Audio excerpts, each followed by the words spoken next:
We're still here. Now, how about in school? Are they using a lot of technology in your kids' schools? My school has smart boards in every classroom, so we do a lot. And our math program, which is I teach in New York City, has Go Math. So every lesson is aligned. Go Math. Yeah, We Go do Math, Go Math which is Common Core, which is a whole other thing.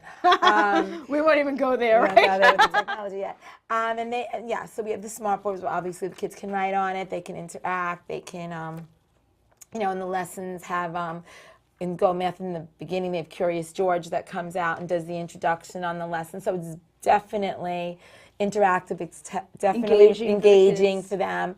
There's definitely, in my school, they have technology once a week at least, and there's computers in, I'd say, every classroom. So they definitely are expected to, know how to use a computer. We teach them how to use the keyboard in kindergarten and through the games and things. So Right. yeah, and pre-K actually. Now my school doesn't have pre-K, but yeah, even in pre-K and nursery they have it. So definitely the schools are incorporating technology. Now, how about your older boys? Do they have computers? Do they do their homework on computers? My boys, nothing is handwritten. Every paper, that's kind of a given. Old-fashioned. Old-fashioned, yeah. They take keyboard typing. I guess I don't know if they call it typing, but I know they have Keyboarding. Keyboarding, yeah, to learn how to use it, and everything is computerized. And even when, like you said, when they do a report, everything's Googled. Right. Googled, and like their references is this website. And I try to teach them, and they've learned in school what are reputable websites, which I'm sure you did a show on. But yeah, everything is computer based. And they do PowerPoints, presentations, and they teach them that in the upper elementary grades where I teach. So it's a new world because I had to teach that myself. I had to learn that myself because I'm a typewriter. Do they do group projects on the computers too? I don't know if your boys have ever done. Oh yeah. Where friends come over and they have the flash drive, and I remember, the first, oh God, I can't remember how many years ago, and they were teaching me, Mom, this is a flash drive, we did this in school, and they showed me where to put it. I'm like, oh, okay. So yeah, everything's computerized, everything. Do they still have textbooks in their school? Actually, they have textbooks, but they have some of the textbooks online, even where I teach. Right. We have the textbooks, but we tell the parents the website they can find the social studies and all that. Oh, okay. And then they can look at it online. So if the child's absent, the textbook isn't there, so they can have it on, the computer at home. So you have no excuse for not having your homework done. Yeah, not anymore. And they post the homework online too. Yes, on West School websites. Even if you forgot to write down the homework assignment or whatever, they post it online. You can send email messages to your child's teacher. Oh, I'm sure the teachers love that. Well, parent portals. Parent portals. You can keep an update on what Now, they're I know doing. in my daughter's school, they post all the grades. Not just the end of the trimester. Every single test grade is posted on the parent portal. wow. So on any given day, I can look and see exactly what her average is on any day. How did Wow. she? If she had a test on Tuesday, by Thursday, I can tell you what that grade was. I like the parent portal. I feel that as a teacher and a parent, it's nice to have that immediate communication. So not every parent has access to a computer, but those who do, it's nice to have Now, do you think that our kids, because they have all this technology at their fingertips, are they learning more or are they getting lazier?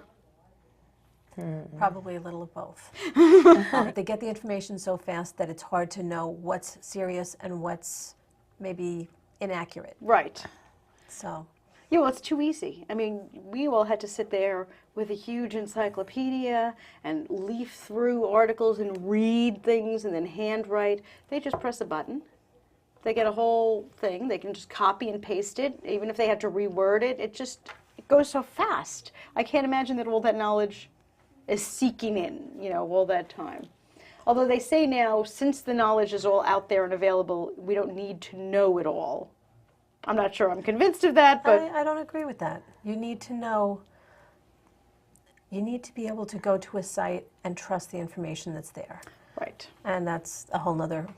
Yes, well, there's a whole dark side of the web in general. You have to learn how to critically think. Does this make sense? And where's the evidence? Where do I see that this can be proven? But I think, again, that's part of parenting, too. Exactly. When they go on certain sites to oversee what they're reading and what they're doing. Now, I certainly don't want you to incriminate yourselves or your children, but have you heard of instances with other people's children that technology has opened up a can of worms, that the child is in big trouble because of it?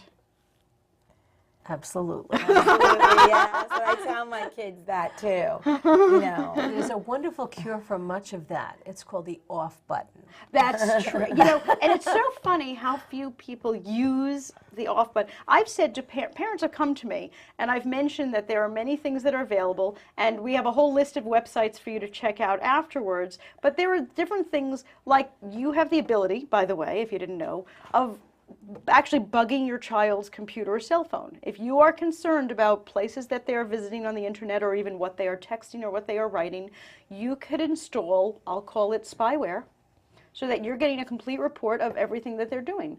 There are all sorts of tracking devices. Of course, you realize your cell phone is a tracking device, so you can actually pull up on a screen and see where your child is in New York right now, what block they're on. Well, at least where their cell phone is, and we know our kids, they are where their cell phone is. So, you know, if your child is a handful, shall we say, you could do these things. But I've said to so many parents who've come to me about problem children, and I've said, quite frankly, the first thing I do is pull the plug out of the wall. I mean, seriously, if the internet is that big of a problem, and we hear about people who get into quite the altercations with the internet, turn it off. And people don't do that. But if you don't want to turn it off, you could put on spyware and all this sorts of other stuff. But, you know, I think that you're right, turning it off. Yeah. Even for myself, I find myself turning off my cell phone if everyone's home, or at least choosing not to answer. Oh, my children are horrified when I don't answer the phone. Oh, my goodness. And I look at them and I'm like, everyone I care about is sitting at this table. Everyone else can wait. Exactly. I've said the same thing. I probably heard it from you. Well, I know that your boys are going to be driving soon, so I'll say that what I did with Kathleen, put the cell phone in the purse, so now, because it horrifies me to think about her driving and talking at the same time. And I'm delighted our children have grown up together all these years, together and even with their cell phones.